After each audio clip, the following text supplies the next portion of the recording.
Our next tank made the whole world tremble with fear. It was built by the most evil tyrant of the 20th century. In the years before World War II, this infamous dictator drew up plans for a new kind of warfare. The tank was at the very heart of his strategy. Hitler was very involved in the design and the creation of the Panzer Armored Forces.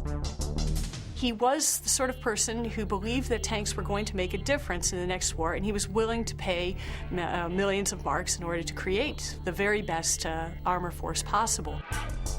Never before had any military commander placed the tank at the head of his armies. He was staking the future of his fascist empire upon the strength of these newly forged war machines. But would these Nazi tanks pass their ultimate test in the heat of combat? This vehicle could outmaneuver anything, and if it couldn't outmaneuver anything, it could outfight anything. It's the equivalent almost of having the jet engine in a fighter airplane. We suddenly see a mobile, fast vehicle, no longer the plodding mobile fort of the First World War. The German Mark IV Panzer, first produced in 1937. Top speed 24.8 miles per hour. Range 130 miles. Maybach V12 gasoline engine gives a power-to-weight ratio of 10.6 horsepower per ton. Armor thickness 50 mm maximum. Primary armament 75 mm gun. On September 1st, 1939, Hitler's new tank strategy was put to the test. On this day, the world had its first taste of Nazi blitzkrieg. When it was first introduced, there was almost nothing on the battlefield that could stop it. The German panzer divisions crushed all before them. Moving at unprecedented speed across the plains of Central Europe, the Mark IV Panzer changed land warfare forever.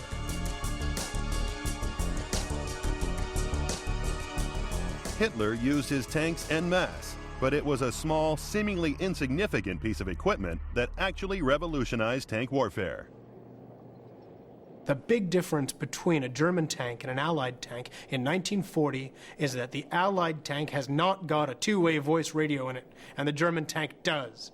And because every German tank has got a sturdy little radio in it, that the commander can just use as though it were a telephone, and they've been rehearsing with radios for years. That is what makes German armored warfare so effective in 1940. Overnight, the tank had become the decisive weapon of land warfare, a fast-moving, powerful resource that could punch through defensive lines.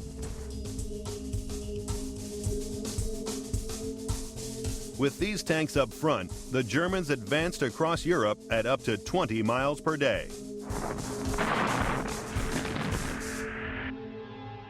The Mark IV scores an average ranking for mobility and gets good points for armor and for firepower. But the Mark IV Panzer is really let down in the ease of manufacture category.